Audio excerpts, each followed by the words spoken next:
So hey everybody, we're here at Blackbird Studio D with a rather wonderful Mr. Richard Dodd. How are you? Very well, thank you. This is exciting for me because we've spoken on the phone, we've emailed, and we've done projects together, but this is the first time I've actually met you. Mm-hmm. Well, me too. Yeah. I was saying the first time I ever saw your name was on Leo Sayer Silverbird, which I grew up listening to. Such a beautiful record. So that was what, mid-70s, was it? I think it was like 73 or 74. Yeah. Sort of mid-early. Yeah.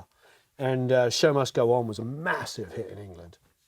There was him in all that sort of like clown makeup and everything. Yeah. Just great imagery. It is, beautiful sounding record. Yeah, I didn't do very much on that. That's all, the credit of somebody else or other people. But yeah, I think I did some string overdubs or something. Beautiful. But I'm not absolutely sure what I did. It could have been a lot more. Because it was a while ago. Yeah, and I was probably more interested in whether the gear was right than who I was working with or how famous they were going to be or anything like that. I was young and very intense about things should work and things should be on time, and I shouldn't be a problem and I shouldn't be in the way of a camera either. I was always the one taking the picture. Right. So, which is a shame really, because it would be nice to have all those photographs, but right. Yeah, I've got some of the memory. Got some of the memory, yeah, but none of the photographs. Were you a house engineer at the studio? Absolutely. Yeah. Which studio was it? When I joined, it was called Recorded Sound. It was in Bryanston Street, underneath, on the corner of a block, right in the West End of London. The whole block was basically retail and a car park, and the rest of it was a hotel called the Mount Royal Hotel. Soon after I joined, someone else bought the studio and they renamed it Nova Sound, Nova. Beautiful. Later to become the Nova Suite. The Nova Suite. I left at that stage. Yeah. Do you remember what the consoles and everything were? Oh, absolutely, yeah. There was Neve console, 8-track 3M M23 multi-track, C37 Studer, 1 2-track, 1 mono, and that was it. Wow. Yeah. So John was saying that you helped him out with some of the design stuff here. Well, a confidant. Yeah, basically, I was invited to come and have a listen to his first version of the control room in A, and it wasn't to my liking. And he asked what I thought was wrong.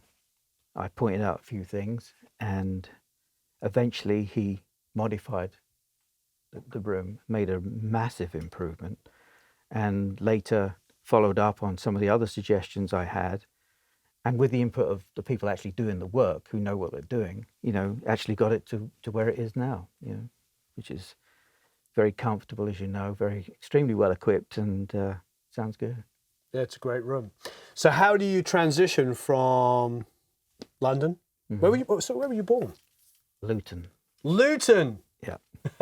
30 miles north of London, straight up the M1, which is probably the best thing to come out of Luton. The M1. Leaving it? No, it's a different place now, but it was fine when I was growing up. It was very small. Well, it was about 100,000 population, mainly working at the General Motors factory. Oh wow! Did they have the airport back then?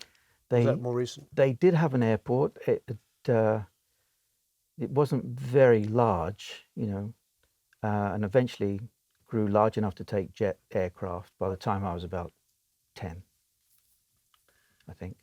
So how did you go from there to your first studio experience to? Via a company called British Aircraft Corporation. I had an wow. apprenticeship there. And on the weekends, I'd go up to London to see my buddies who had jobs in studios as tape op. And so I'd go up on a Friday night and hang around until the session had ended. And when the artist had gone home, he and I, Ashley Howard, became a very famous engineer also, we'd get out their 8-tracks, Uriah Heep, 8-tracks, and Wow. mess with them, cut out all the singing and everything. We just go straight to the guitar solos, and just mess with the guitar solos. And we edited them all together from all the songs, made one long guitar solo and learned how to do tape phasing and put bits in backwards and stuff like that, That's amazing. Yeah, it's fun. It's really good fun. It's all illegal, of course. Yeah. Every aspect. And it wasn't Uriah Heep. No. When Uriah Heep. No. Yeah. So that's fantastic. So how did that transition to getting your Well, first job one there? day, the head tape op at Lansdowne, forgive me, I forget his name, was offered a job at another studio, and he turned it down because he was just about to be made an engineer at Lansdowne. And he said, but we've got an assistant here who's got a friend who seems pretty keen. So he told Ashley. Ashley called me. I went up for the interview, and he and another very famous engineer, Peter Coleman, we all went to school together. We were in a band at school together and everything. And they told me the answer to the only 2 questions that mattered to get past the interview. And what were they? And they both came up as well. The first question was, what sort of music do you like? And the answer's everything. Right? Nice. And what other interests and hobbies do you have? The answer's none. So basically you're available to do anything 24/7, 365 days a year. And that's your main asset is to be available, so, and cheap. And so I got the job, and that was that. Fantastic. Yeah. So what was the transition? What was the career path to get out here?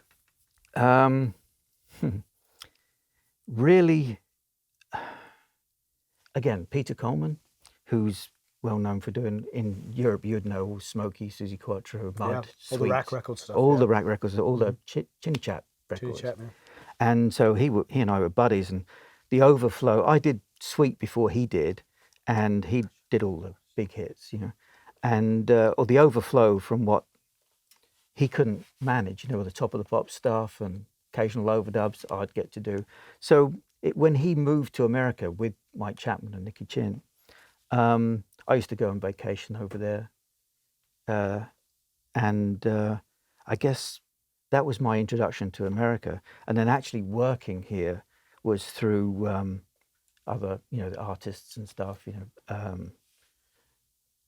Jeff Lynne, George Harrison, and the like, and then later Tom Petty, and so that's basically what got me over here, and it was great. I loved it. Were you still at that same studio, or had you gone solo by then? 75, 76, I went freelance because the studio I was in refused to invest in 24-track, and all my clients wanted 24-track, or more.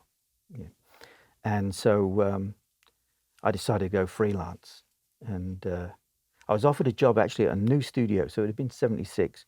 There was a new studio at the Roundhouse and Jerry Bron offered me a job working there, and I was set to take the job, only he reneged on what he said he was going to pay. Oh. And so I didn't take that job. I went freelance instead. But I ended up doing the first sessions at the Roundhouse anyway as a freelance engineer, it was fun. It was an interesting project as well. It was called the 20th Century Steel Band. It was just all guys from Trinidad playing a steel drum orchestra, and they call them just like an orchestra, violins, violas, cellos, bass. It's fantastic. And Bubbles was the head guy, and he'd be in there banging away, smoking a joint, tuning the... What a job. But yeah, that was fun. So that was at the Roundhouse studio. The Roundhouse, all Kodak stuff there and Studios. I have a Kodak. I have a 12-channel Kodak with the G320 pre's in it. Nice. Yeah, the great sounding console. Really great sounding console. I mean, the thing about going back to Lansdowne, you could tell in those days, a lot of the sound of the recording survived broadcast, unlike today, where it's, for very many reasons, it's highly processed. What we get to hear isn't exactly like the producers, whomever intend. And in those days, you could tell if it was recorded at Lansdowne. You know, you could tell it just had a certain low-end sound Right. that survived AM, FM, everything. You know, there it was. You know. Shelley Yackers told me that he'd come out to work in LA and listen to records he'd made on the East Coast on West Coast radio stations and be like, whoa, Yeah, doesn't even sound like the same record. that's right. Yeah, it was the funniest story I heard. I had the good fortune of working with Del Shannon, who was probably, you know, a very 60s hit maker. You know? And he was telling us that on his most famous track, Runaway, that he was driving, he'd just recorded Runaway, and he was driving in the afternoon, and he turned on the radio and he heard Runaway, but it wasn't his version. He'd just written it and just recorded it. He was completely freaked out. He later found out that his manager had taken it to have an acetate cut and thought it was too slow. So he speeded it up quite a bit. Oh. And then in those days, you know, if you had enough influence, you could take it to a record station and they'd just play it. So he just happened to tune in to hear. And the poor guy, of course, that was his sound from then on, you know, that high-pitched thing, you know. Oh, so the actual recording that became a hit is actually sped up? Yeah. I didn't know that. Well, that's what he said anyway. No, I believe it. Yeah. That was one thing I learned from Del. The other thing was learned that you can get away with playing D without holding down the F sharp with your thumb. Yeah. You know, or whatever it is, you know. Not a D, yeah. D, yeah. Yeah. So it was, I'm not a great musician, but because that's the way he played too. Yeah. And he didn't care either, the E rattling in there. It was fun, but didn't do him any harm at all, you know. So what's the transition to come over here? Were you coming over here and working occasionally, and then suddenly it's... And then it'd get to be 5 months. You know, there was a 6-month limit on a visitor's On permit. the visa, right? Yeah, on the visa thing. And so I'd come over and you'd work for 6 weeks, and the most was 5 months. And, you know, rent an apartment or something. Short visits would be hotels, but mainly apartments. And then, as I said, you know, I came to see Peter, who had moved to Nashville with his family. And I met a neighbor of theirs who'd just gotten divorced. And we spent New Year's Eve in the kitchen preparing for stuff, you know, didn't say anything. I went away back to LA, came back on my way back to England. I stopped in Nashville to see Pete and his family again. And Pete's wife suggested that we go out for dinner and invite the neighbor as a foursome, you know, and that was it. You know, we just hit it off. And 3 dates later, I asked her to marry me. So, and she foolishly said yes, you know. So then I decided, because then I inherited 10-year-old twin girls, and just thought about, you know, the most logical thing to do was for me to make my base here in Nashville, so the kids can stay with their friends and the same schools and everything and all that. And because I was traveling anyway, and Nashville is effectively the middle of the country for the music business, because it's, you know, 2 hours time difference, you know, from LA, and a 2-hour flight or less to New York, you know, so it's 2 hours, you know, really. Right. 4 hours flight, of course. But when you did like Petty and stuff like that, was that in New York? Oh, sorry, was that in LA or was that in Nashville? I've never worked with Tom here. Oh, not here. It's always been in LA or other countries. I don't know. I've never worked with Tom here. I've seen him here. You know, I've been to gigs and said hello and stuff. Sure. But I've never worked with him here. Right. With him here. Yeah. I've done work for him while I'm here. Right. On his stuff, you know, but never actually with a microphone here. Was it his studios, or I'm just thinking of LA studios. Having living there, I'm intrigued to see what studios you were tracking in. Well, we did Into the Great Wide Open. Yep. In the closet at the back of Rumbo, which isn't there. Right. It's Captain and Tennille's old studio. Yeah, it was, yeah. And they had 2 finished studios and then this little back room, which when Tom said he wanted to have a place, they quickly made into a vocal booth and a control room and a little kitchenette. And it had a Trident 80B, and I think it was an MTR 90 multi-track. Yep. And some of my gear and some of their gear, and that worked out well. It was fun. Yeah, it's a wonderful record. It was an MTR 90. It was definitely an MTR 90 Mark II. Because I have recall now of what we used to do sometimes if the singer couldn't make a note, you'd try everything you can to help. And on this one occasion, on one artist, the beauty of the MTR 90 had a vari-speed switch. You could switch it in and out. So just before I was about to sing again flat, I flicked the vari-speed in. So what I was recording is at the wrong speed. So when it came back, it was in tune. It's what you do. It's funny. I've had these discussions with people because we'll put a video up and maybe a note has been tuned in the vocal, and people are like, they never used to do things like that. And I was like, yeah, do anything to make it work. Yeah, the razor blade was our, auto tune. Yeah. You'd cut to the time when they got it right, or even worse, you'd sit there until they got it close enough. I had some stories of I spent 4 days on a verse. Can you tell us the artist? It was it'll come to me. It was in the 70s. Sorry, it was a duo, and they were sons of a famous mother. Oh, okay. Hence the deal, Right. But yeah, I mean, funnily enough, in 2011, I had a heart attack, and the surgeon was telling me afterwards that I was very cooperative during the procedure. I thought, what are you talking about? I was out. Apparently, you're not out. You're just consciously out, but you can hear and respond to questions. I didn't know that.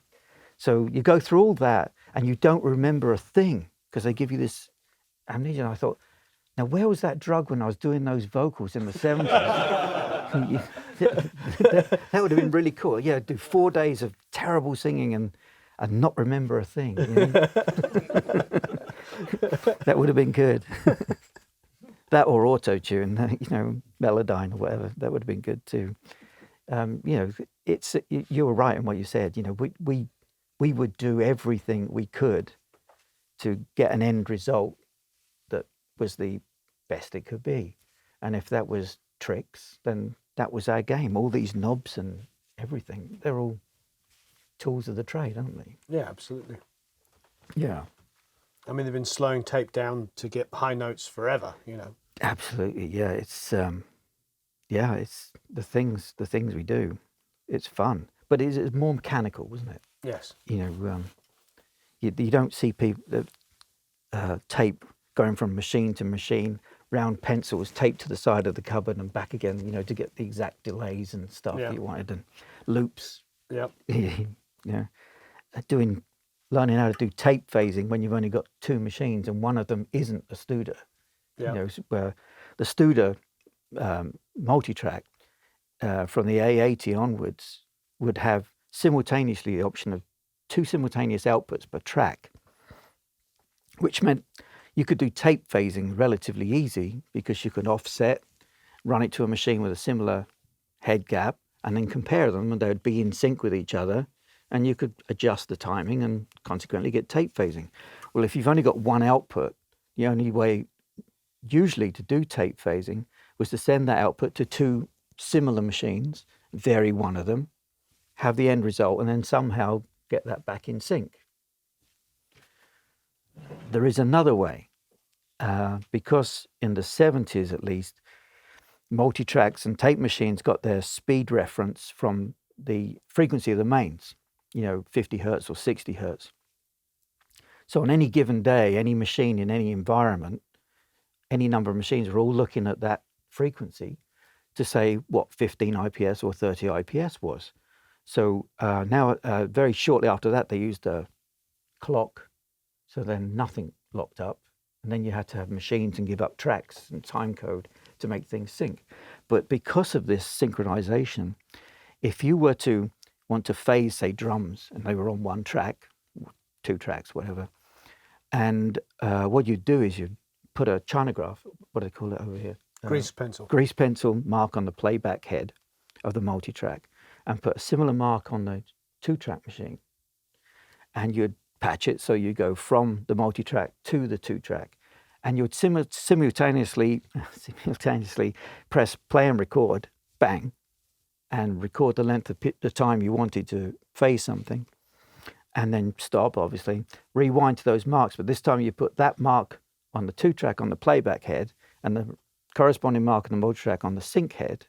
Obviously, arm that track to record, this play only, do the same thing, and then catch and slide the phasing thing. And that's how you did it, you know. And if you had an audience while you were doing that, you know, if I were to have done that, you know, you'd definitely get a round of applause, you know, because that's what it was, you know. It's just the way it is. Nowadays, it's, you know, bring up the program and Off you go. get something similar to tape phasing. Yeah. But That's it was great. fun. But then again, you know, it didn't always work. So sometimes you ended up with an empty room and you saying, I'll get it, I will. You know. And yeah, the worst case scenario is they ask you to redo it, you know, in a different studio from the same source. And they've got one machine that's running off, it's a new one, it's running off a clock, and one running off the mains. It'll never work. Doesn't matter how accurate that clock is. It's not as accurate as 2 things being identical. Right. You know, so yeah, that's but fun. It was fun, great fun.